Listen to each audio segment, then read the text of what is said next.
Komið sæl gott fólk og verið velkomin í hlaðvarpið Söguskoðun. Andri Jónsson heiti ég og með mér hér sem fyrr Ólafur Hersi Arnaldsson. Sá maðurinn. Þetta var vel æfð og koreografíst hönnuð innkoma hjá okkur eða? Já, tókst báðum að klúður að segja nafnið okkar. Maður getur ekki sagt nafnið sitt sko þá maður að slæfist það sko. Já, það hlaðvarpið Söguskoðun á þessum ágæta mars degi. Það líður áfram eins og annað árið og við vorum nú hér að ræða hið heilaga rómverska ríki í síðasta þætti og þetta mun vera þáttur númer 64 sem við erum að keyra hér í gang. Og hvað segir Ólafur minn?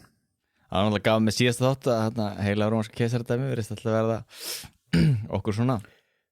kærur og kærara, spurning hvort við tökum ekki það upp ekkert setna líka. Já, Svolítið svo Bísanska ríki sem við oft talaðum. Bísanska ríki sko. En við ætlum að tala um eitthvað allt annað í dag. Já, við ætlum að tala aðeins meira almennt í dag og við ætlum kannski líka þess að færa okkur á okkar ástkæra sker. Já. Utan úr heimi. En okkur langaði til þess að ræða bók sem að kom út fyrir nokkrum mánuðum síðan og hún kom út núna fyrir jólin sem að vakti talsverða athygli og var nú svona eiginlega ekki annað í boði heldur en að lesa þá bók og svona skoða hana aðeins. En það bókin Á sögustöðum eftir Helga Þorláksson, prófessor emeritus held ég hann sé. Já. Við Háskóla Íslands, miðaldasakfræðingur og hefur skrifað mikið íslenskar miðaldir og þetta bók sem að vakti talsverða athygli af því að það verið að skoða 1, 2, 3, 4, 5, 6 fræga sögustaði á Íslandi sem allir ættu nú að þekkja og margir hafa nú komið til. Ég hef nú ekki komið til allra þessara staða. Ég hef nú bara komið til frekar fárra þessara staða verið að segja. Hvað staðir eru þetta? Sko þetta eru Bessastaðir, Skálholt, Oddi, Reykholt, Hólar og Þingvellir. Já. Hefur þú komið á þessa staði? Já, ég kom á alla þessa staði. Alla þessa staði? Já. ég hef ekkert ferðast svo mikið á þessum, á Suðurlandi sko. Nei. Og eiginlega bara svona í síðari tíð sem maður hefur svona verið að einhvern veginn að fara svona á mikið á stöðum sem maður á að hafa farið á, skilurðu. Já. Eða þú veist, nema kannski maður fór bara ekkert sem krakki, þú veist, mann ekkert eftir í, sko. En jú, þetta eru svona staðir, þetta eru þessir auðvitað, sko, hlutað þessu, svo til minnst Þingvellir auðvitað og já, þú veist, eru hlutað þessum svona helstu túristastöðum á Íslandi auðvitað. En hinir staðirnir eru kannski meira svona sögustaðir og það svolítið það sem að Helgi að taka fyrir þessari bók. Það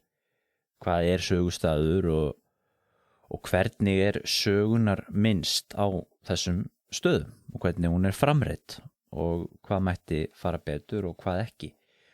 Og þetta auðvitað mjög athyglivert athyglisverð nálgun og þema vegna þess að sko hér með í aðra röndina akademiska sagnfræði, fílabeins sagnfræðina í háskólanum sem að við að sjálfsögðu lítum á sem sko fræði og vísindi og þú veist, þar þarf maður að reyna að komast að sannleikanum, allavega svona í prinsippinu. Á meðan sko síðan með eitthvað annað sem sko almenningssaga eða minni sem að sko sem fólk man og sem fólk vill tileinka sér og þú veist, hefur áhuga á og svo framvegis. Og það sem að samfélagi velur að draga fram og það ekkert alltaf að þetta helst hönd í hönd saman og þá komum við auðvitað þessu margumtalaða hugtaki söguskoðun sem að gegnumgangandi í þessari bók af því að þessi bók í rauninni, maður segja hún sé svona innlegg í umræðuna sem hefur verið hér síðustu ár og áratugi endurskoðun, söguskoðun sjálfstæðisbaráttunnar, söguskoðun Íslendinga á sögunni sem hefur verið að fara í gegnum talsverða endurskoðun og upgrade sem að mati höfundar ekki alltaf að það næri í gegn á þessum sögustöðum og það gildir auðvitað bara annars staðar í sögunni sko. Það svolítið svona rauði þráðurinn í þessari bók. Já, en það líka áhugavert að þú nefnir þetta munurinn á þessari akademísku sögu og síðan söguminni svona fólks almennt þú hefur náttúrulega svona misræmi náttúrulega allt við erum alltaf svo áhugavert og ég sé þetta svo oft til dæmis í Noregi setni heimsstyrjöldin og söguminni til dæmis í kringum setni heimsstyrjöld og náttúrulega hernámið og allt þetta til dæmis ég tók eftir í jarðaförunum að alltaf þegar ég jarðaði eitthvað sem var fæddur rétt fyrir stríði allavega hann lifði í gegnum setni heimsstyrjöldina að þá var það alltaf nefnt í minningarorðunum hvað stríðið það einhvern veginn hafði áhrif og hvað var erfitt og slíkt og ég ekkert að bera brigður á það það var erfitt fyrir fólk að lifa gegnum þá tíma en síðan var áhugavert að ég náttúrulega lærði sagnfræði við NTNU í Þrándheimi og þar sá maður einmitt þessa sko akademísku sagnfræði þar sem var verið endurskoða mikið hernámið og sögu Noregs í seinni heimsstyrjöldinni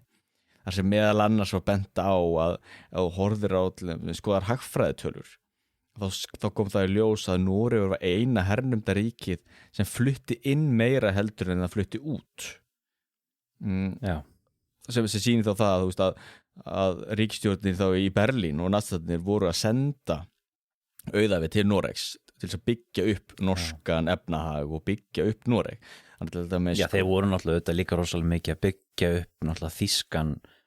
eða sko byggja upp infrastruktúr sem gat nýst hernum. Já, það var hluta því. Vegi og flugvelli og svona. Flugvelli og leggja járnbrautateina og líka byggja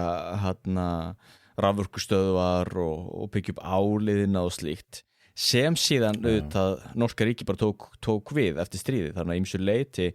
græddi Noregur á stríðinu þannig séð, þrátt fyrir ýmislegt annað sem gekk á Finnmörk og Brend og svona en Finnmörk var eiginlega ekki eftir neina slæðast í Finnmörku þannig að það var lítið hluti samanbáru og allt hitt en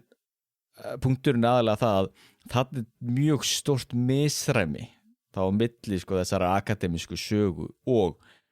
söguminni þjóðarinnar eins og til dæmis það, þú veist, að fólksfjöldin í Noregi óx í gegnum stríðið. Það voru fleiri norðmenn í heiminum eftir seinni heimsstyrjöld en fyrir seinni heimsstyrjöld. Þannig að, þú veist, þannig að maður horfir á það, þessa akademísku sögu, þá sér maður að það er töluvert misræmi með þeirrar og þess almenna söguminnis fólks sem að seinni heimsstyrjöldin hafa verið alveg hryllilega í Noregi, sem var ýmsilegt ekki, og það saman í Danmörku. Eins og gert grínaði áður, það var einn sagfræðingur sem gerði grínaði að svolítið ljótt á honum en gerði grínaði að offita hafi verið eitt af alvandamálum Dana í seinni heimsstyrjöld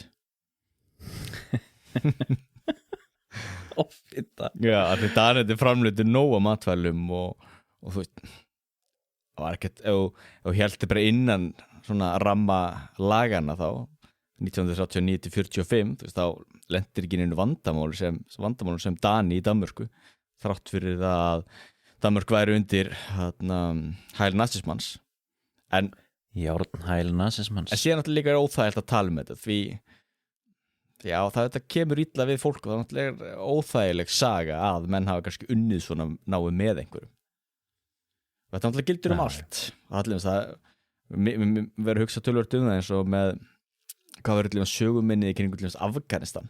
það verður mjög áhugavert eftir 50 ár, 100 ár náttúrulega er vallagt að skrifa þá sögu í dag það er náttúrulega svo aumt og viðkvæmt Já Ég held nú að mín kynni af Norðmönnum eru nú þannig að menn eru nú ekki kannski alveg tilbúnir að en hún lifir nú ennþá alveg anskoti góðu lífi þessi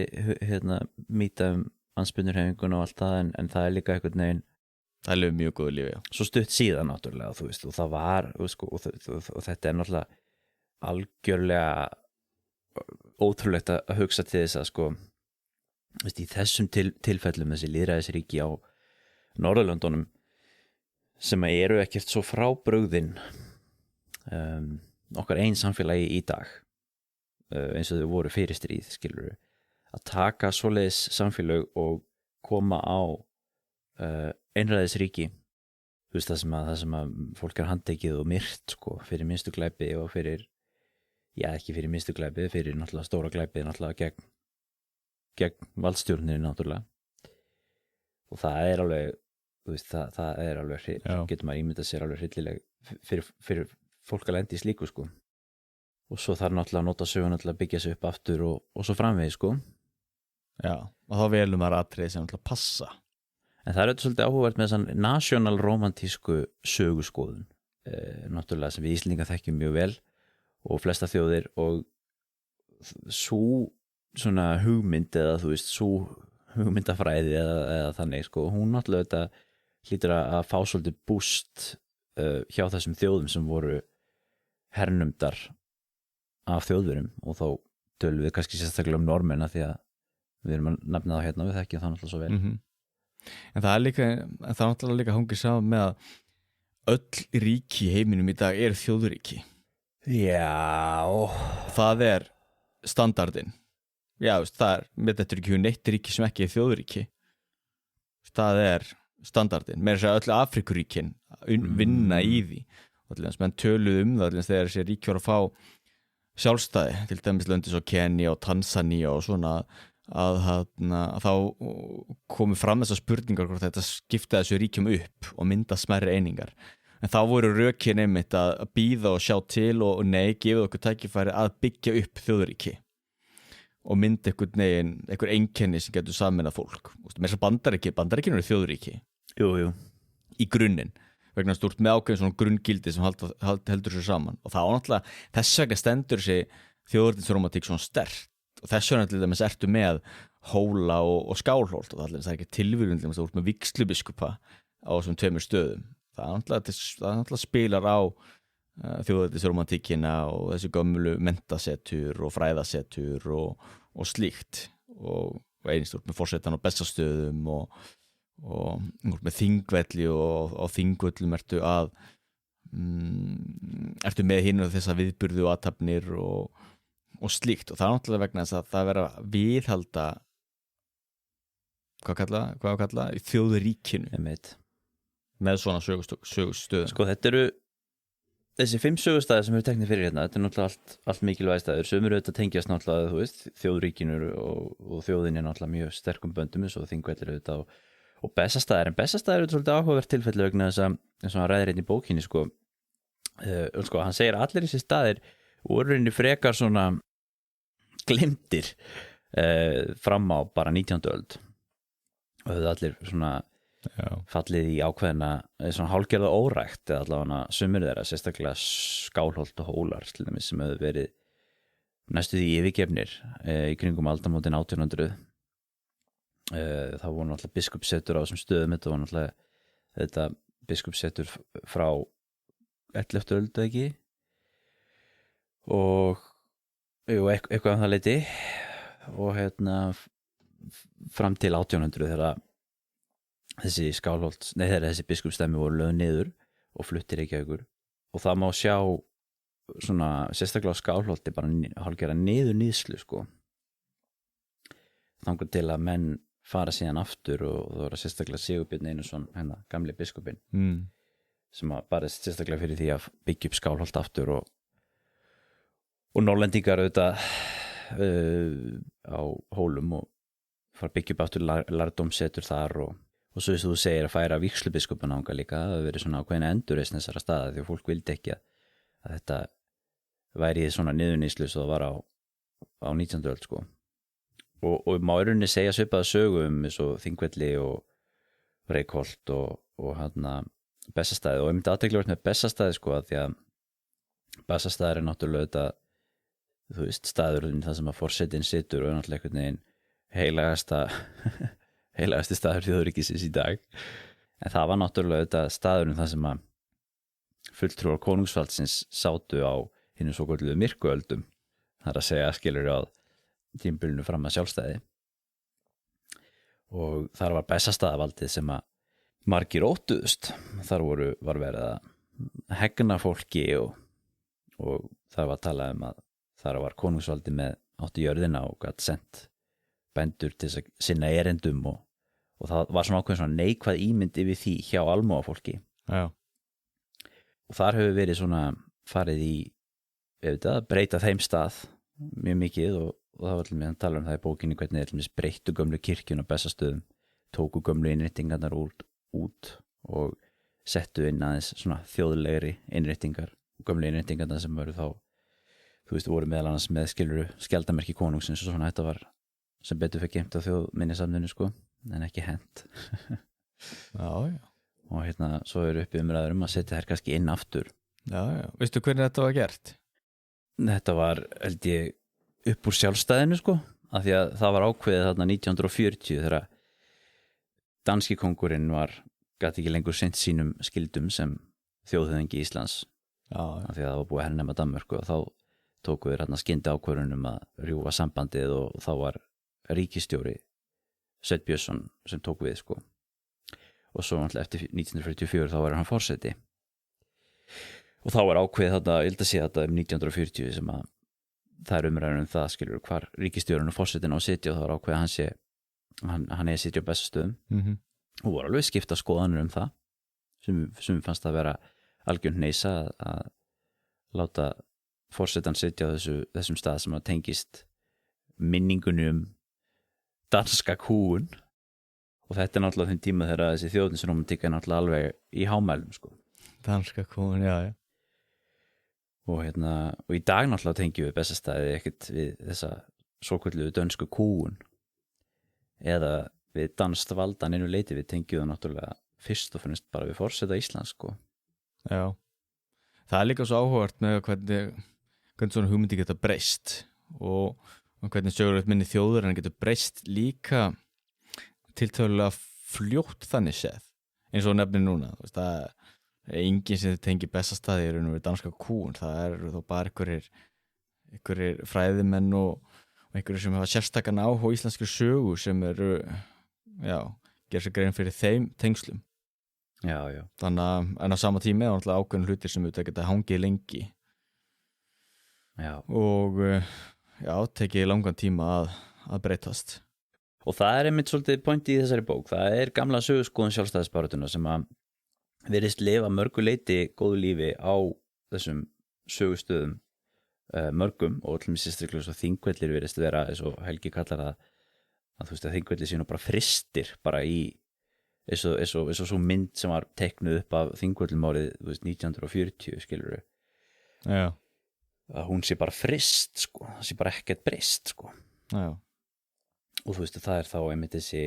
verið að horfa aftur til þessara gullaldar skilurðu þjóðveldisins og það er náttúrulega auðvitað essensin í þessari sögu sko sjálfstæðisbaráttunnar og þjóðveldisromantíkunum eins og við höfum nú rætt hér auðvitað miljónsinnum og náttúrulega með þetta sérstaklega þáttum þetta og svona en þessi gullöld sko þjóðveldisins fram til 1262 þegar Íslendingar voru frjálsir og vildi ekkert annað heldur en að halda erlendu valdi í burtu og alþingi náttúrulega var þá lýðræðisstofnun maður getur auðvitað rætt það lýðræðisstofnun í landi sem ekki hafði framkvæmdavald en síðan náttúrulega á þessum myrkuöldum þá náttúrulega þetta verður Þingvellir náttúrulega er þá dómstaður auðvitað og þarf að vera að drekkja mönnum og refsa fólki og taka fólk að lífi og svo leiðis og En það er líka svo sérstakt þetta með hvað verist verið mannlegt fyrirbrigði þetta að hvað er létt að ímynda sér alltaf einhverju gullöld vegna þess að allir á öllum tímum hafa alltaf ímyndað sér að á einhverju tímapunkti hafi verið mun betra að lifa og að einhvers staðar í sögunni hafi verið einhver gullöld á meðan að enginn gerir sér grein fyrir því að hann lifir í gullöld og það voru alveg sérstakt fyrirbrigði og þú sér þetta allstað og líka þessar sem hangir síðan saman með þessum hnignunar hugmyndum að það er eiginlega alltaf einhver hnignun þess að ég var að lesa bók núna svona guðfræðilegan uppruna nútímans þetta er svona hugmyndasaga og það er allir áhugavert að lesa að til dæmis þessi guðfræðingurinn hann horfir aftur til sko kannski Bernard af Clairvaux sem var uppi á 11. öld cirka hámiðöldum allavega og horfir á hvað það hafi mikið gullöld sko, að vera upp á hans tímum krossfarirnar og trúarhiti og slíkt á meðan að Bernard de Clairvaux hann lit ekki á sinn samtíma sem einu gullöld, hann horfir aftur til Augustínusar á kringum hvað var að segja 50 öld og það hafi verið gullöldin og meðan Augustínus það lifði í gegnum að Róm var brend og fall Rómaveldis og hann hafi þá sína gullöld, þetta er svona allstað, þetta er alltaf einhvern veginn hort tilbaka og þetta var svo glæsilegt tímabil og það er sérstakt einmitt, og það er líka svolítið aðteglulegur punktur með þetta sko að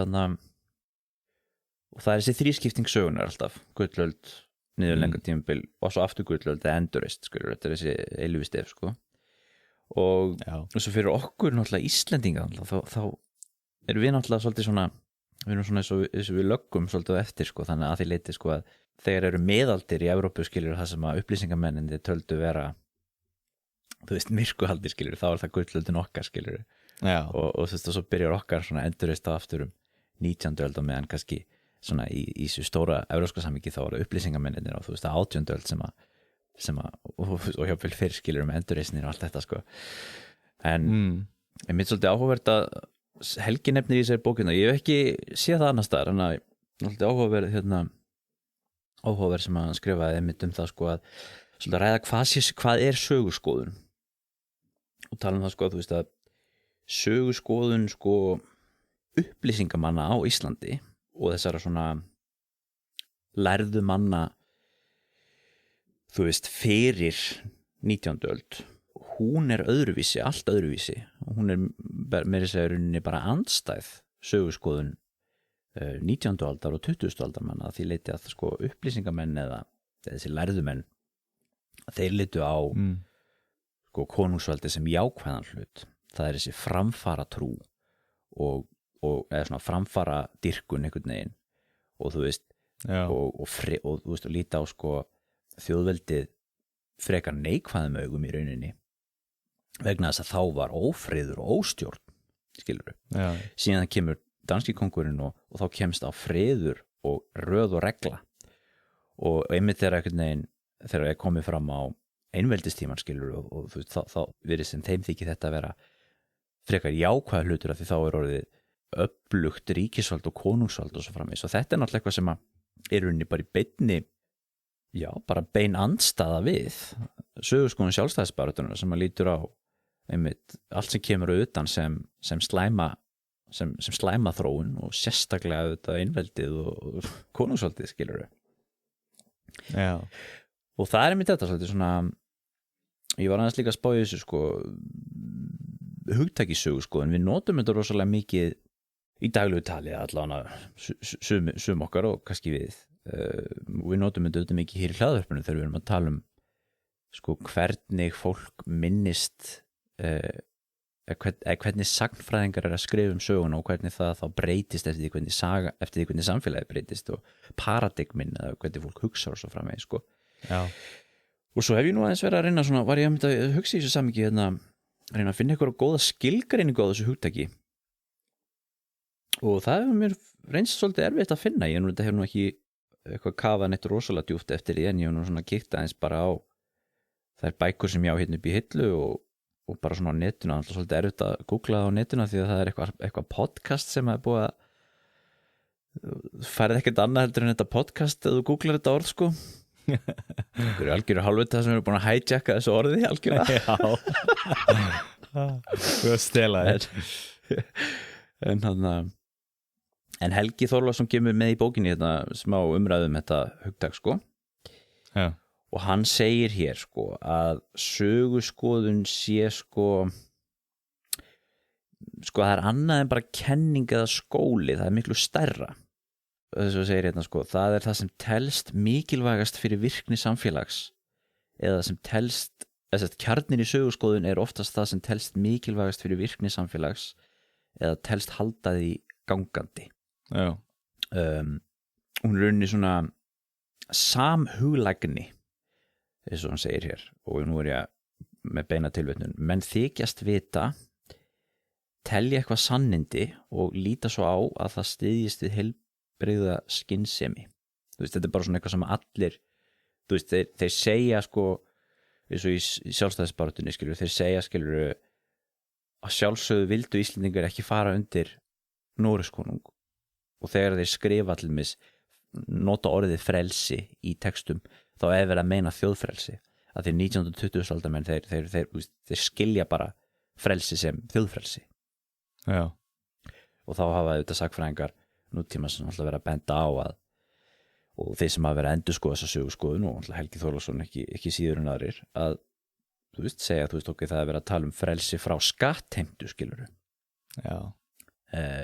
til dæmi sko og það er einhvern veginn svona þegar við hugsum okkur fólk í fortíðinni þá gefum við okkur að þeir hugsi eins og við hugsum í dag Já. Það er söguskoðun Já. og það er eins og þegar við vorum að tala um heila rómverska ríki líka þú veist að við gefum okkur bara að þetta dreifstýrða ríki eða ekki ríki þú veist að það hafi verið slæmt og veikt og lélegt skilur af því að og allir hafi helst viljað hafa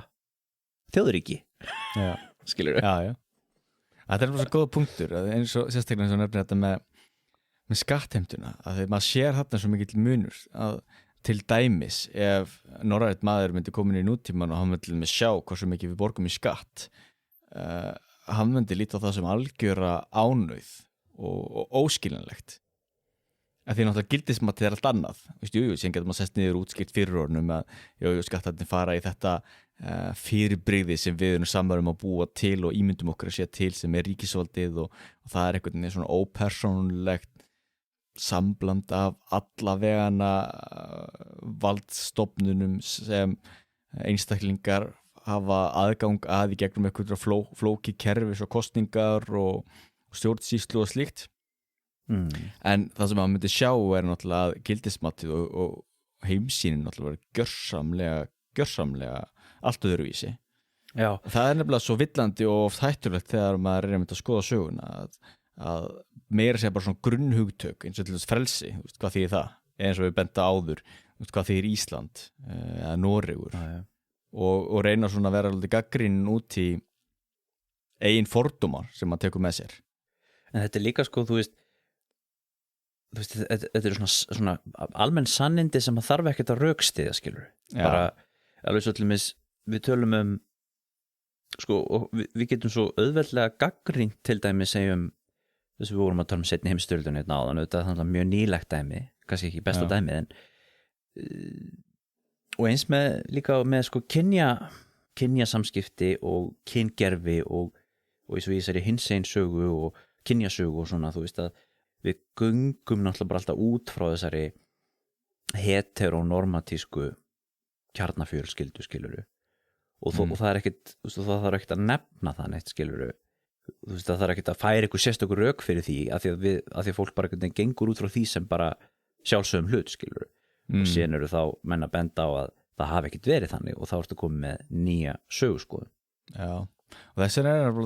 er mjög mikilvægt að vera svolítið svona gagnrýnin út í allt svona því til dæmis ef við tökum aftur bara svo þjóðernisromantík og sjálfstæðisbaráttuna Jú, maður náttúrulega það litar þeirri söguskoðun að það sé best fyrir Ísland að vera sjálfstætt en það er í raun og veru ekki sjálfsagt að þú byrjar að skoða það því þú getur borið það saman við til dæmis Færeyjar og auðvitað Færeyjar mikið minna samfélag en þú getur það alveg vera áhugavert að rýta til dæmis á hagsögu Íslands og Færeyja hefur verið meiri stöðuleiki til dæmis í Færeyjum heldur en á Íslandi efnahagslega séð út af tengslunum við Danmörku eða ekki þú getur alveg komið mynda ákveðna spurningar sem þú getur síðan unnið með og gagnrýnt auðvitað þessa ráðandi söguskoðun sem að sjálfstæðisbaráttin sé svo frábær og að það er best að ríki sé sjálfstætt vegna þess að það sem er líka áhugavert að það er eiginlega fátt sem er breytilegt og kannski það sem er common sense eða almenn skynsemi ef þú byrjar að kafa í það þetta séu góða punktur, það er það sem fólk telur vera common sense sem þarf ekki að rökstyðja til dæmis, minnst áhugavert í mannfræðinni ættbálkar til dæmis í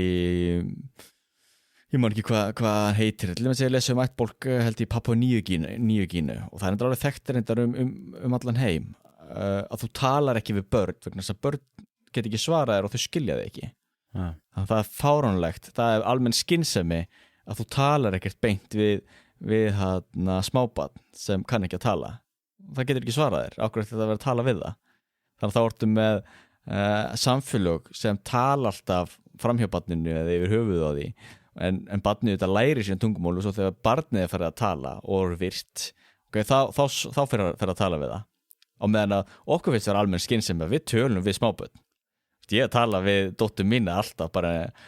alveg bara frá því hún fættist þá ég tala við hana eins og hún skilja allt sem ég segi ég ger mig grein fyrir hún skilur ekki allt en það er almenn skynsemi þú tala við barnið þitt en þú veist það er fátt sem er breytilegt og almenn skynsemi maður tala líka við gæludýrin sín já til dæmis, það er alltaf fullt á samfélagum sem finnst það er algjör klikkun okkur það tala við gæludýrið þitt það skilur ekki mannlegt mál það er ekki það, ég tala líka við öll dýr veist, ég sá allir núna heræfingunni ég var að heræfingu og þá var þegar við vorum að taka niður tjaldið þá komu mís og ég veit ekki hvort það er að vera svona svangar eða kalt eða eitthvað ég náði að klappa einn af músunum ég talaði hans við músina ég gerum alveg grein fyrir hún skildi mig ekki en það er þú veist almenn skynsemi í okkar samfélag þú talar við dýr talaði hans við músina svona hvað er þetta púta já hefur heyrt Guðsorðið já hún er ekki búið að skýra þessa mús skýr greið en þú veist þess vegna er nefnilega svo mikilvægt og ég gerum alltaf betur og betur grein fyrir því meira sem ég les og kennum hlutina að það sem mann finnst vera sjálfsagt er það ekki til dæmis eins og bara með svona siðferðislega spurningar jú, okkur finnst þú alveg margt í siðfræðinni sem er bara svona almenn skynsemi en það sem er vandamáli er að ef þú byrjar að kafa djúpt í það og skoða þá sér maður að það er ekki almenn skynsemi eins og til dæmis mér stór almenn skynsemi að ef kona er að fæða þá aðstoðar hana þú veist já þá aðstoða samfélagi konuna hvort þessu aðrar konur eða hvað það er en allavega samfélagi kemur saman og aðstoðar við fæðinguna það er almenn skynsemi en það sem er vandamála það er ekki almenn skynsemi það er alltaf með ég er að lasa sögu eftir mannfræðing sem var í Suður-Ameríku og eitt bólki held ég var Peru eða Bólivíu þar var það ekki almenn skynsemi þar var það almenn skynsemi að hver og ein kona þurfti að há sína eigin fæðingarbaráttu og til dæmis þessi mannfræðingur lýsir í hvað til dæmis ein konan í þorpinu öskraði og emjaði gegnum alla nóttina að fæða og það var eitthvað að þannig að hún gat ekki fætt sjálf og hún fekk enga aðstoð og það endaði þannig að hún lést síðan en þá ertu náttúrulega komin út í að almenn skynsemi sé þetta svolítið ráðinu þetta af menningarlegum faktorum eða menningin stýri því já, það er bara það sem er svolítið áhugavert að þegar maður byrjar að setja spurningamerki við til þess almenna skynsemi já og það er auðvitað mjög mörg dæmi þetta ég meina líka bara á þú veist á fyrri tímum og ég meina þú veist það sem að talið vera rétt siðferði á þú veist fyrir 2000 árum síðan að það er ekki það lengur í dag og svo framvegis sumir hlutir, svo eru auðvitað aðrir hlutir sem eru náttúrulega frekar mjög lífsegir já en það sem er svo áhugavert líka þá fær maður líka oft allan vandamál þegar maður er kannski að þegar sýnir sig kannski fólk er ekki að tala sama hlutin nei en þetta er það sem er svo erfitt líka með söguna sko. Þú veist að þú ert alltaf einhvern veginn að reyna ímyndið að reyna að setja þig í spor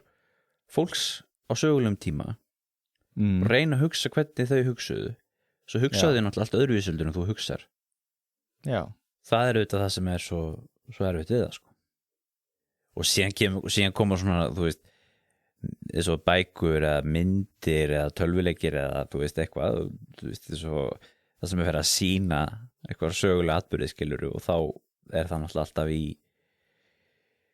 tekið út úr samhengi já, maður getur algjörlega og til dæmis það getur verið svo einfalt sem bara orð þú veist maður les kannski eitthvað orð og maður heldur að þetta sé því það sama en þegar maður lítur betur á það þá þýðir þetta eitthvað allt annað ég er náttúrulega mjög oft dæmi orðið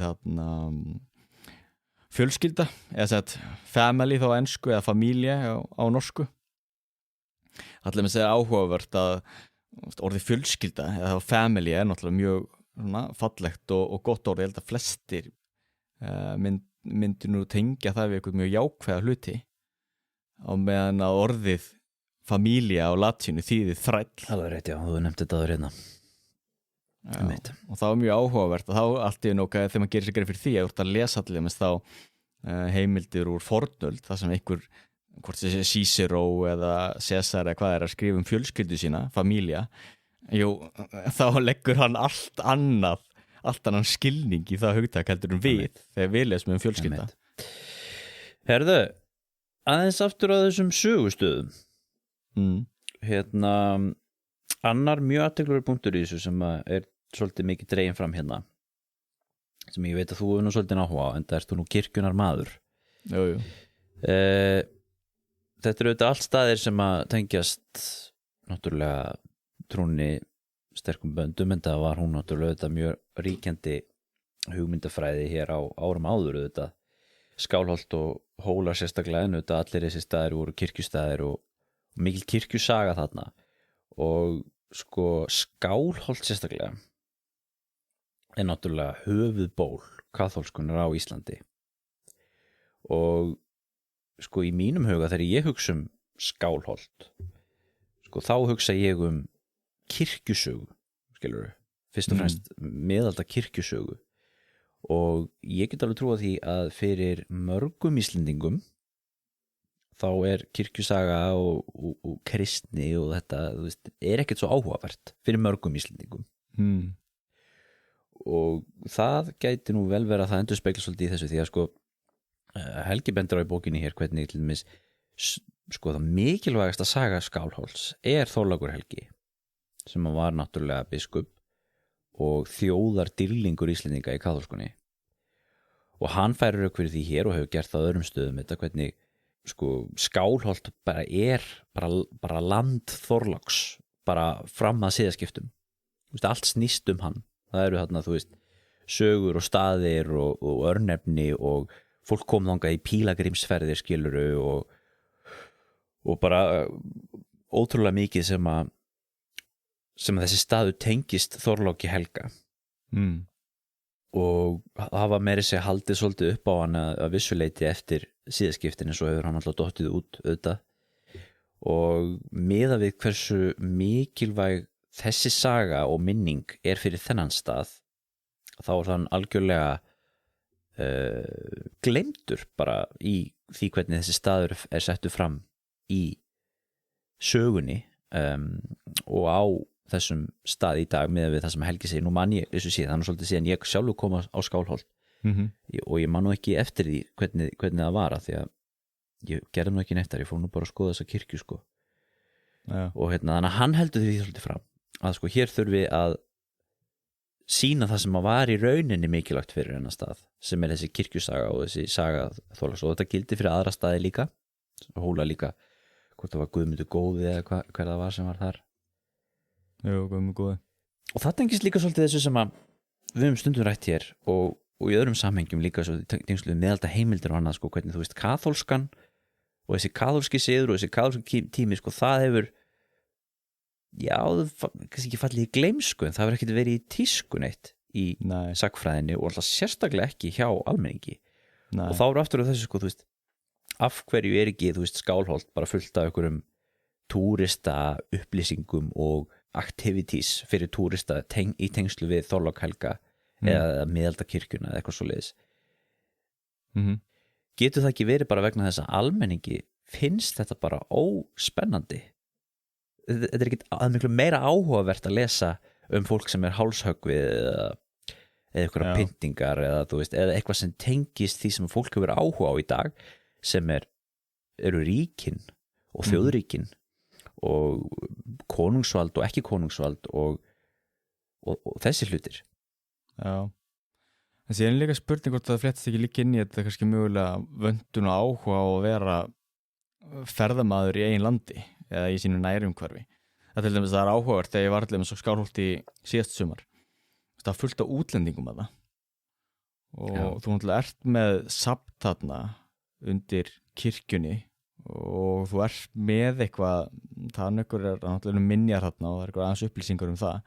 En öll þessi skipt sem ég verið í Skálholti þá er eftirvert að það er fyrst og fremst útlendingar þarna. Já, það er nú allstaðar á Íslandi þannig. Þú veist, það er alls þar þannig Já, og túristastöðunum náttúrulega. á túriststöðunum. Já, En jú, síðan er náttúrulega líka vöndun á áhuga. En ég held að það hangi líka saman með fordómum fræðimanna. já, og það er sögurskoðunin vegna þess að fræðimenn hafa náttúrulega gert til dæmis eins og hann hérna Jón Arason sem var hálshöggvinn í Skálholti og synir hans. Þú veist, því er gert hátt undir höfði. Hann barðist náttúrulega fyrir kaþólskunni en hans er ekkert minnst fyrir það að hafa barist fyrir kaþólskunni eins og við höfum nú rætt áður hér. Hans er auðvitað minnst að því hann á að vera einhver þjóðfrelsishetja sem að nútímafræðimenn eru nú fannir að hafna sko. Já, og það er alveg svo áhört. Þarna sér maður einmitt sko sögurskoðunina og sögustaðinn að hólar þá. Jú, þarna fer það þá eftir í raun og veru sko fordómum fræðimannsins. Vill fræðimaður leggja áherslu á kaþólsku Jóns Arasonar eða vill fræðimaður leggja áherslu á mögulega þjóðernisvitund og eitthvað skonar frelsishugmyndir. Og þarna getur maður þá fengið sko alveg tvær gjör ólíkar til þess ævisögur, allt eftir því hvað fræðimaðurinn vill leggja áherslu á og setja fram. Algjörlega. Á meðan að ég myndi segja að kannski það sem er næst sannleikanum, ef við notum það orð, og það er það líka erfitt að nota orðið svo sannleikur í sagnfræðinni og umdeilanlegt og allt það. En þá er eitthvað blanda þar.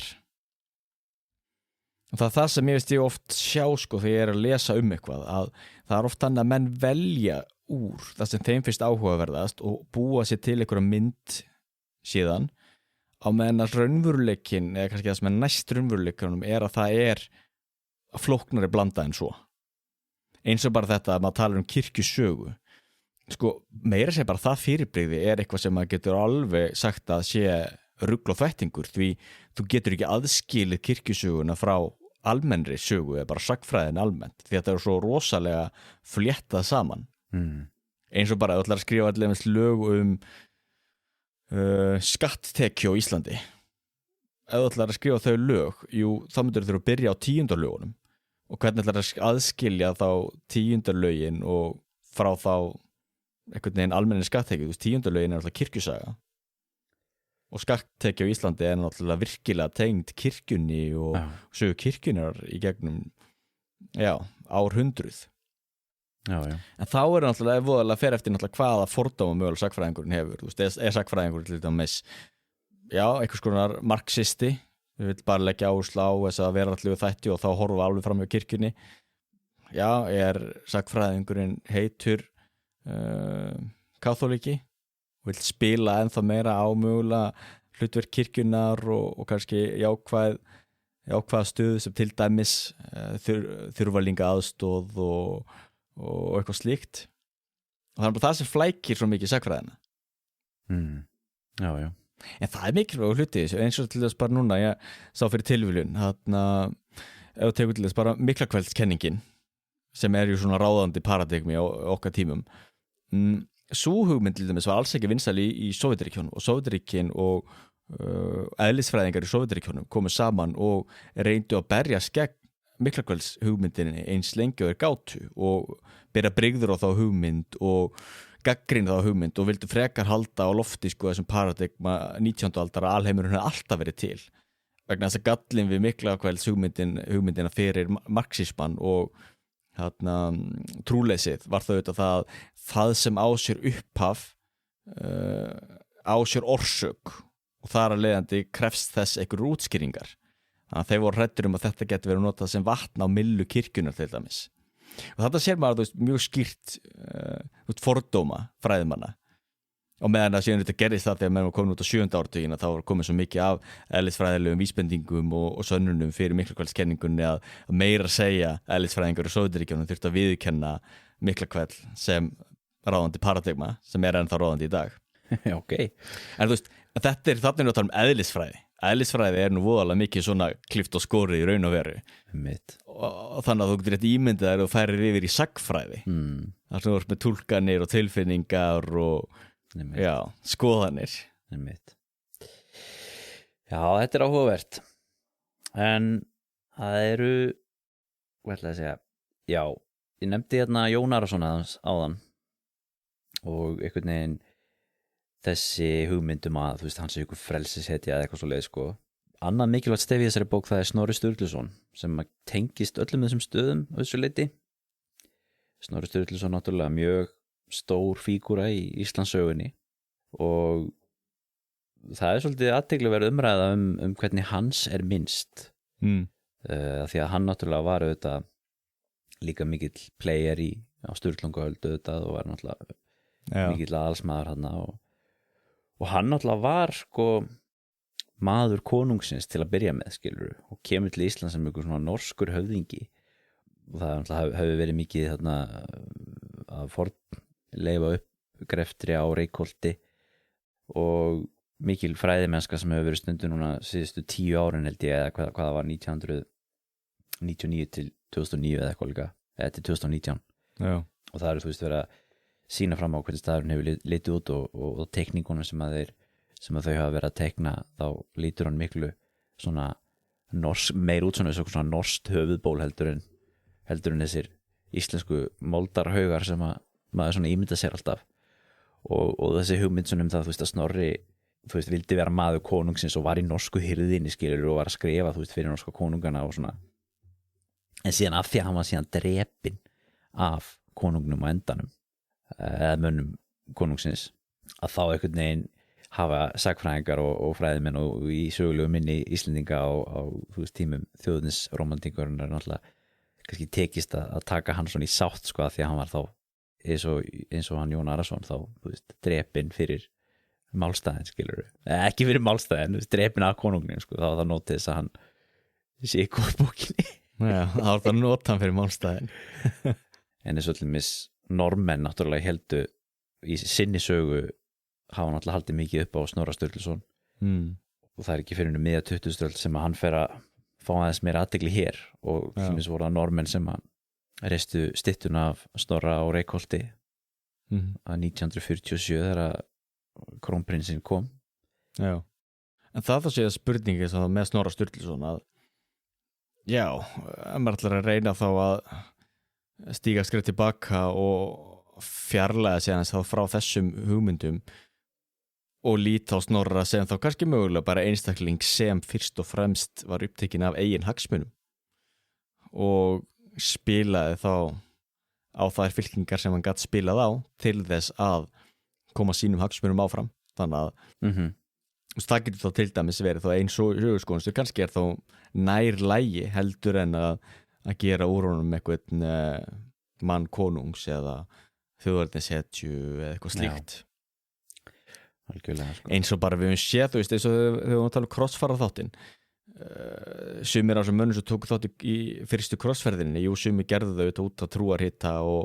kannski af einlægni en síðan náttúrulega varstu líka með menn sem voru meira framapottarar og nýta sér tækifærið en þú getur auðvitað að síðan valið hvað þú vilt horfa á og hvað þú vilt ekki horfa á til þess að búa til ákveðna mynd einmitt, algjörlega og það sé maður oft í sagfræðinni algjörlega en hvenær breytist söguskoðun hún hlýtur að breytast með einhverju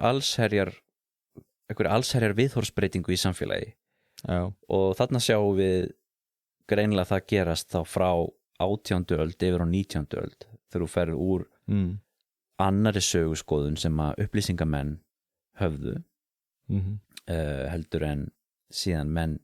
þjóðurnisromantíkurinnar höfðu á 19. og 20. öld og síðan fáum við upp úr 1970 getur við sagt skilur síðar hluta 20. aldar fara menn að endurskoða söguna í háskólanum eða í fræðasamfélaginu og eins og Helgi Þorláksson orðaði þetta í viðtali sem ég heyrði hann sagði sko þetta er viðtekin skoðun það er að segja þú veist að þetta sé úreltur sannleikur þetta er úrelt saga þessi gamla söguskoðun gullöldina og myrkualdirnar og þjóðfrelsið og þú veist allt sem var erlent var slæmt og allt sem var innlent var gott og eitthvað svona og hvernig hann orðaði þetta sko þetta er viðtekin sannleikur í ákveðnum hópi sagfræðinga skilur en ekki annara og það þetta sjáum við þetta bara í þessu ferðamannaefni skiluru og í orðræðu stjórnmálamanna og bara orðræðu bara almennings, þú veist, fólk talar ennþá svona á þessum nótum já. en þá sýnir það greinlega, þú veist, að þessi söguskoðun, það þessi viðtekni sannleikur skilur sem einhvern veginn bara allir alast upp við og bara finnst vera eðlilegt það ekkert búið að breytast ennþá, klárlega ekki. Nei. Og svo til mér sem sagt í innganginum af þessari bók, þessi bók á að vera, þú veist, innlegg í þá umræðu skilur og vera, þú veist, áfram. Og svo var ég hlust á viðtal við Helga þarna í podcasti í hlaðvarpi Sögufélags og þá var hann spurður skilur hérna, þú veist, hvernig þetta með, þú veist, sagnfræðinga, þeir bara vera bara endalaust í þessari baráttu skilur að berjast fyrir einhvern veginn að breyta þessu skilur og þú veist, og hann svarar bara, þú veist, já, ég meina, það er bara okkur hlutverk eða eitthvað líka skilur en hann hvenær samfélag tilbúið til þess að breyta söguskoðun, almenningur það nefnilega spurningin finnst mér nefnilega sko, hvaða breytingar eru þarna frá 18. öld yfir til 19. öldar og það hlýtur að það fara að koma því einhver tíma, ég meina, nú erum við alveg komin svolítið langt frá þessum tíma sjálfstæðisbaráttunnar og þessi einhvern veginn þessi hugmyndum þjóðina og þjóðríkið í miðpunkti alls við erum að ferðast svolítið hratt frá því held ég að ég upplifa, mér finnst ég upplifa það einskinni. Þú veist, já, spurning. Og hvað tekur þá við? Getur það verið að það verði eins og við tölum heilaga rómverska ríkið eða það sé þá að við séum að fara yfir í eitthvað tímabil þar sem það er hið alþjóðlega samstarf þjóðríkja og þú veist Ísland sem hluti af Evrópu eða Ísland sem hluti af einhverju stærri vestrænni einingu, þú hefur nú nefnt náðu líka hann hérna hvað heitir hann vinuðinn hérna? Það er eitthvað Samuel Huntington. Já, sem talaði um einhvern veginn að það væri sko menningin frekar heldur en þjóðin sem að einhvern veginn fólk samsara sig við hann fænur raun og verið alltaf og þá þessi vestræna menning þá í okkar tilfelli já, hann fænur raun og verið alltaf meira og meira vatn sína millu því að við horfum á samskipti Rússlands við vestrið í dag, þetta var eitthvað sem hann talaði í bókinni sinni hann lítur á Rússland sem sér menningarsamfélag og hvað við segja og það er ekki verið jafn kalt eða anda jafn köld á milli Rússlands og vestursins í marga áratugi. En við erum líka, mér finnst þetta líka að vera maður sé að færa sig frá þjóðríkinu skilur yfir í eitthvað svona alþjóðlegt og menninga eitthvað þannig skilur, en það er líka að vera að færa sig frá þjóðríkinu og hópnum og stjettinni sem var 20. aldar fyrirbæri yfir í sko bara einstaklingin og þetta auðvitað rætt líka áður að þú veist við erum rosalega upptekin af einstaklingum í dag, hver er ég skilur algjörlega, og það er rétt hjá og í raun og veru er þetta kannski hvað maður kalla þetta hvort þetta séu sko kraftar sem eru að vinna á sama tíma jú, það er meira og meira alþjóðasamstarf og slíkt, til dæmis það er áhvert ég var að sagða núna til dæmis að Moldavía voru sér að breyta ákveðnum lögum hjá sér og voru til þess að skilgreina þá sína tungu sem rúmensku Moldavía var hluti af Rúmeníu og þetta er sama fólki og býr í Rúmeníu talar sama tungumálið en Sovétríkin vildu búa til þetta sér ríki og þess vegna klufuður þetta frá Moldavíu og þvinguðu þá til þess að kalla þetta moldavísku held ég kalla á íslensku sem verður þá bara eins og að maður ætla að kljúa frá Vestfirði og myndi kalla það þú veist, vestfirsku og eitthvað slíkt þar sér maður þá til dæmis að þannig er þú veist Moldaví að færa sér nær Rúmeníu og menn er að velta fyrir sig hvort að Moldaví eftir að sameinast Rúmeníu og þá sér maður náttúrulega þá kraftin í þjóðríkinu og þjóðveitinsíkjunni sem lifir ennþá mjög góðu lífi en á sama tíma ertu náttúrulega líka með eins og nefnir þetta með einstaklingina því að náttúrulega einstaklingurinn er minnsti hópurinn það er svo mikið verið að tala um svona jaðarhópa og slíkt náttúrulega langstærsti og minnsti jaðarhópurinn og sá jaðarhópur sem áurinn verið erfiðast eru þetta einstaklingurinn en sko hérna er einstaklingurinn jaðarhópurinn sem erfiðast já þú veist þú endar þar þú veist það lítur að vera vegna að það er engin eins og þú veist þú ert þitt einstaka sjálf með öllum þínum einkennum þú getur bara byrjað einhvers staðar og byrjar úr manneskja eða þú ert karlmaður og hluta þeim hópnum þú ert hvítu karlmaður eða evrósku karlmaður þú ert Íslendingur að verkalýðsstétt eða millistétt eða efristétt eða stéttin og allt þetta og svo þú heldur svona áfram og þetta er þetta intersectionality og heldur þetta áfram og hvar endaru? Jú, þú endar í einstaklingnum sem er minnsti hópurinn En aðeins þetta sem þú varst að nefna með þjóðninsíkjuna eins og þarna fyrir austan að auðvitað sjáum við og hefur náttúrulega verið surge í þjóðninsíkju þar auðvitað vegna þess að þetta er náttúrulega rosalega mikið af ungum þjóðríkjum sem eru bara tildulega nýbúin að fá sjálfstæði frá erlendu valdi, ég menn eins og Moldóvi auðvitað fekk ekki sjálfstæði fyrir 1991 og þá fara þau að sjálfsögðu í það að byggja upp þjóðninsíkju til þess að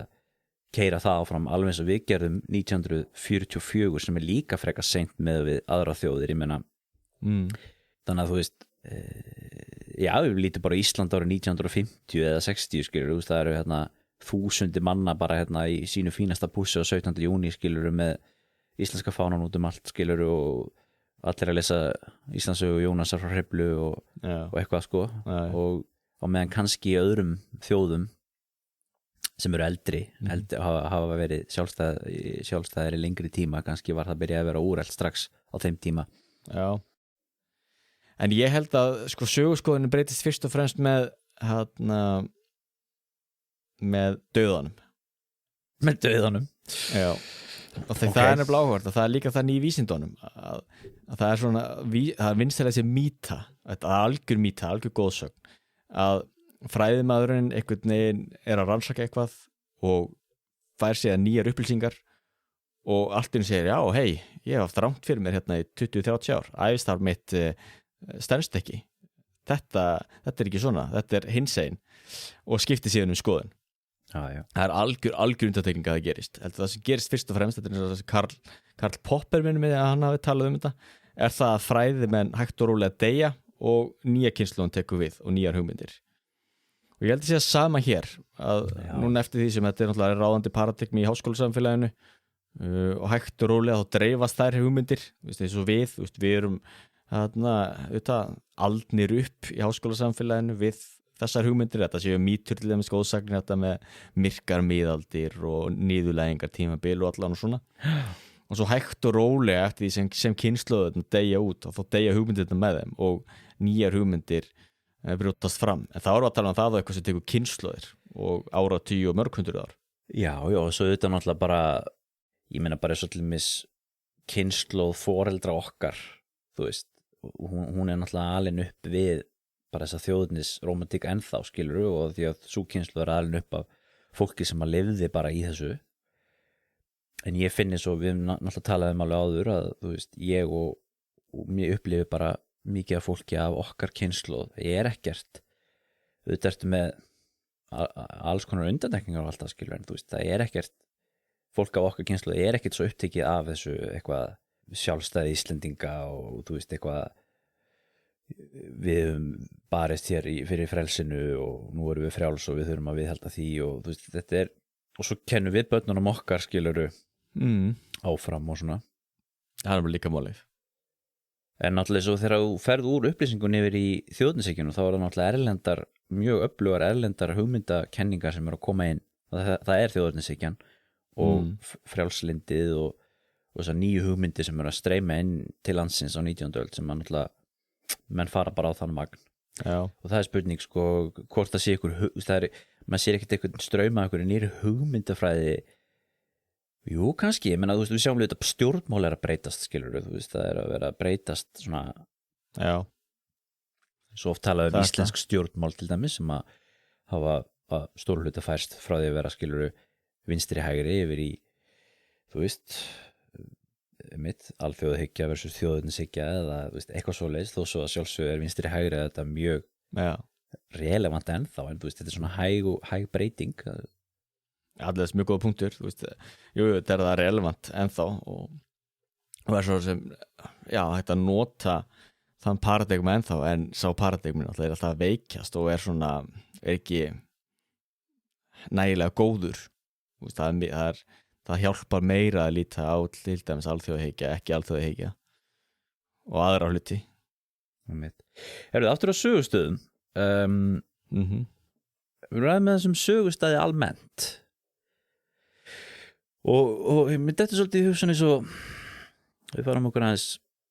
frá þessum sögustöðum íslenska þjóðríkisins og íslensku sögustöðum ég meina auðvitað, þú náttúrulega með fullt öðrum sögustöðum ég meina þú veist sem að eins og fæðingastæði fólk skilur ég meina til mér svo hann nefnir hann í bókinni með Trappseyri sko, fæðingastæður Jón Sigurðssonar sko, veist, hann bjó nú alla þar sko og svo alltaf þegar maður keyrir í Öxnadal skilur sér maður alltaf hraun það sem Jónas Hallgrímsson fættist, maður horfur alltaf á það eitthvað, Jónas Hallgrímsson, en ég meina þú veist hvað máli skiptir þetta og hvað máli skiptir að koma á sögustæði, en svo ertu með öðruvísi sögustæði, svo til dæmis Auschwitz, hefur þú komið þangað? Nei, ég hef ekki komið þangað. Ég var nú reyndar í Krakow fyrir nokkrum mánuðum síðan og ætlaði þá að fara til Auschwitz, en ég er að viðurkenna það þegar ég var komin þangað eftir langa ferða þá nefndi ég ekki, þannig að ég gerði nú lítið í Krakow. Ný, það er nú örugglega mjög átakanlegt líka að fara þangað sko. Já, menn talaði það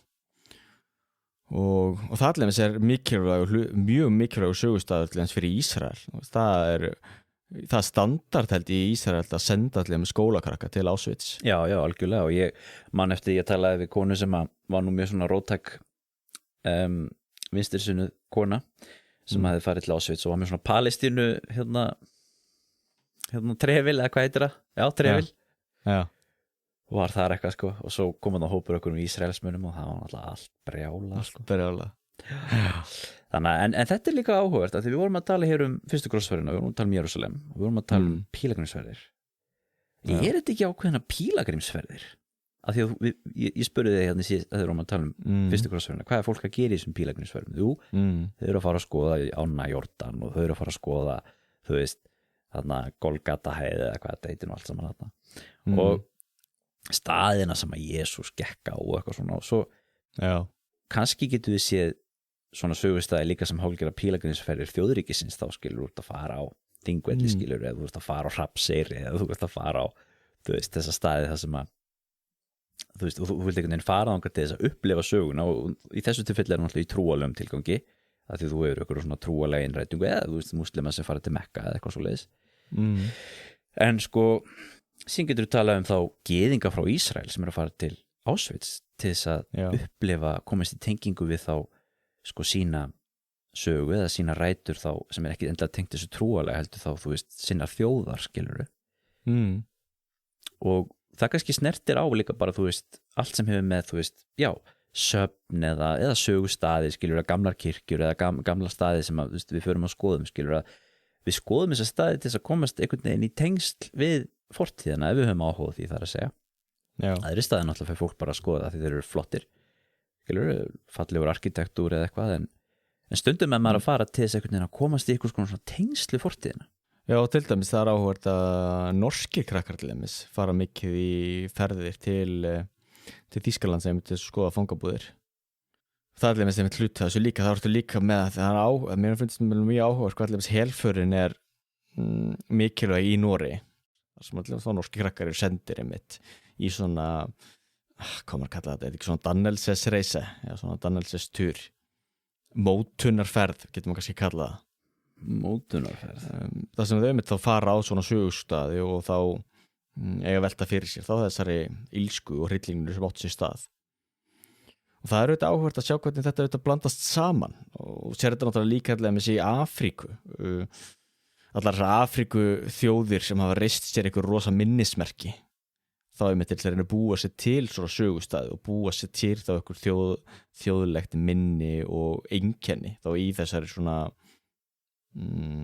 þjóðernis uppbyggingu. Já. Og þá þetta sér maður að það eru þetta að bera þetta mjög saman við pílagrímsferðir. Það er þetta mjög góða punktur. Það var líka spurning, þú veist, að getur maður að velta fyrir sér sko, hvað er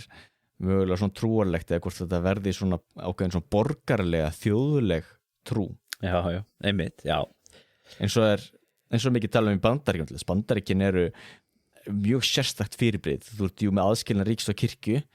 en síðan ertu satt með þetta svona civil religion, þú ert með þetta þessar borgarlegu eða þjóðurí eða þessar ríkistrú sem er jú þetta Pledge of Allegiance og þjóðsöngur og fáni og allt þetta. Já, það er þjóðernishyggjan bara. Jú, það er það, en er þú veist svona sem er á hálfgerð trúabrögð, minnir rosalega á trú. Já. Eins og við töluðum með, þú veist, fyrir mörgum árum síðan, man ég að við rættum Sapiens, Yuval Harari og þetta sko. Já. Eins og þessar hugmyndafræðir 20. aldarinnar, þjóðninshyggjan, sósíalismin, liberalismin, þú veist, það byggir á skilur að maðurinn í fyrsta sæti eða hópurinn sem þú tilheyrir og allt þú gera það helgað þeim tilgangi að já, og þú lest litteratúr sem tengist því og það til dæmis eins og þessi gamla söguskoðun, hún þá bara eins og bókmenntir þjóðurnis trúabræðana, alveg eins og Biblían eða Kóranin eða eitthvað skilur talaðu ekki hérna landnáma veri eins og trúaritt fyrir íslensku þjóðina sko. Jú. En svo maður, eins og við komum aðan hérna, samfélagi með einstaklingsmiða og maður hættur að hugsa þessu. En góða punktum þetta sem er kort til dæmis. Eins og við talaðum hérna á miðöldum skilju, þá var það bara kristindómurinn og svona skilju, varst ekki með þjóðríkin og svona. Síðan þú veist kort, eins og maður sér frá 20. öld og 19. öld, það var alltaf þjóðríkin, alltaf merkt inn og mismundi litum. Venjulegt kort þannig. Kort sem sýnir eitthvað annað þá svona special kort, skilur, en þú veist, venjuleg kort á heiminum eru alltaf með þjóðríki í mismundi, eða ríki í mismundi litum, einhvern veginn. Það er almenn skynsemi. Það er almenn skynsemi, nákvæmlega. Það svo þessu hugskoðun eða paradigmi og það ekki að rökstyðja það neitt, sko. Nei. En kort í dag, hvernig eru kort í dag að flestu liti? Jú, það punktur í miðjunni sem þú ert og svo hreyfist kortið í kringum þig eins og Google Maps eða, þú veist, Find My Friends eða hvað, öll þessi kort sem við notum í dag, skilur það er alltaf þú sem ert í miðpunkti og heimurinn í kringum þig og líka, annað dæmi líka mér finnst það svo mikil eye-opener þegar ég ætlum sko kort af Afganistan og horfði þá ekki á þetta almenna skynsemis kort sem þá bara landamærin, Afganistan og Pakistan og eitthvað svona, heldur horfa einmitt á kort þar sem allir með þjóðflokkarnir eru merktir inn á. Og þetta eins og segið, það gjör breytir, þetta náttúrulega líka sýnin á kortin að maður byrjir núna alltaf með einstaklingum, það voðalega, já, sýnir mjög vel náttúrulega hvaða paradigma ráðandi í okkar samfélagi. Og það náttúrulega leiðir líka til ákveðina vandamála þegar allir með sá paradigmi krassar saman við aðra heimsmynd. Til dæmis félagshyggja í Íslam eða í Kína eða hvað það er. Nákvæmlega. Þetta eru áhugaverðar umræður og áhugavert málefni og við byrjuðum að ræða þessa bók sem að hefur nú verið talað sem svona mikilvægt innlegg í þetta og ég sá nú, það voru auðvitað mikið af fólki að tala þetta á samfélagsmiðlum þessa bók og ég sá það allir minns að ég held að verið Sverri Jakobsson sakfræðingur í háskólanum sem að sagði að þetta væri eitthvað mikilvægasta bók innlegg í íslenska sakfræði á síðustu árum og svo framvins, þannig að það Herru, ég var að segja frá ég keypti mér aðra bók hérna, bara allt öðru þegar áðurum við fyrir að slúta þessu hérna. Ég var staddur á Akureyri og þessu ég ger alltaf þegar ég fer til Akureyri og fer ég í Hertex og þar fann ég þessa skemmtilegu bók hérna sem að heitir Saga kommunistaflokks ráðstjórnaríkjanna sem að kom út árið 1944 sem að í íslenskri þýðingu en upprunalega gefin út í Moskvu árið 1938 af engum öðrum en sjálfum Jósef Stalin. Þetta er eiginlega mjög hlutlaust rit. Þetta svona hluti af þessum litteratúru, þessum trúarlegar litteratúr kommunismans eða skulum ekki segja það, við getum sagt stalinismans kannski eða Marx-Leninismans, stalinismans.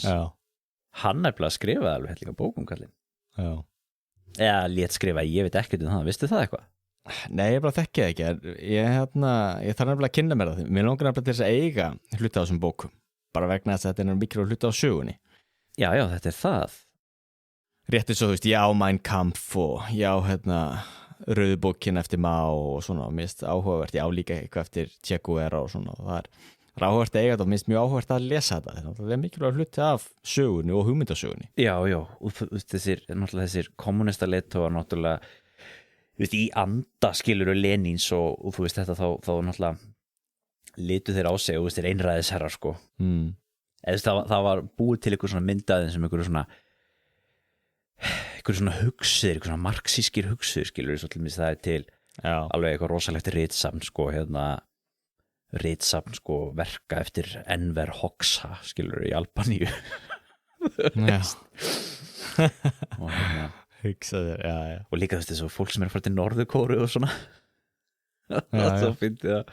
þá er fólk á okkur svona hóteli skilur og svo eru alltaf upp í hilluna svona complete works eftir Kim Il-sung og eitthvað svona það fyndið maður. Ég hef myndi líka að segja þetta með Lenin sko, ég hef líka verið að velta fyrir það var nú gaman að eiga þetta allt en þetta bara er svo mikið, það tekur náttúrulega mikið pláss og ég er alltaf í þeirri vandamál, ég er alltaf að díla við það vandamál að alltaf, maður á orðu of mikið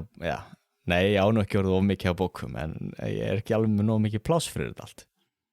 Það er svona svo gaman að þessu sko að þú veist, þetta er gefið út af ríkinu skilur í einhverjum svona rosa bindum rituröðum skilur, svo þetta endur út gefið aftur svona og í þessum kommunistaríkjum skilur það sem þetta er ráðandi hugmyndafræði skilur, Marx-Leninismin eða eitthvað svo leiðis og svo er þetta til á hverjum heimilum og svona og svo til mis ef ég fer aftur og nefni aftur þessa ferð mína í Hertex að þá var líka þarna í þessari þarna eins og maður sér oft og ég meira þess að keypti yfir 5 binda útgáfu af Íslendingasögunum ekki það að ég sé að brennur áhuga á því, mér fannst það bara svo cool það var bara svo flott band sko, ég er svo góðu ég veit ekki, keypti þetta bara og þú sér það líka á öðru hverju heimil á Íslandi þessi þjóðhátíða útgáfa eða allar þessar útgáfur af þú veist Íslendingasögunum og þú veist þarna þessar biskupasögur og riddarasögur allt þetta skilur, þetta var alltaf maður gefið út skilur og svo var þetta til á einmitt öllum svona betri heimilum sko já. Þessi litteratúr sko svo í gamla dag var náttúrulega trúarlega litteratúruna svolítið til á öllum heimilum já. Kannski verða það í framtíðinni, ég held ekki kannski verða það í framtíðinni Heyrðu, erum við ekki að fara að vera konur á tíma hér? Já, þetta er komið gott Já Hörðu við, segjum það þá gott í bili, kæru hlustendur, við snúum hér aftur í næsta þætti af hlaðvarpinu sögurskoðun við ætlum nú að reyna að halda hér áfram ótröðir þar til við tökum okkur sumarfrí en það er nú langt í það og ekki það, ég er nú að fara í fæðingarorlofsbráðum þannig ég ætti nú að hafa þannig að ég hef ennþá meiri tíma til þess að brasa í þessu Nákvæmlega, þá segjum við það gott í bili gott fólk og verið sæl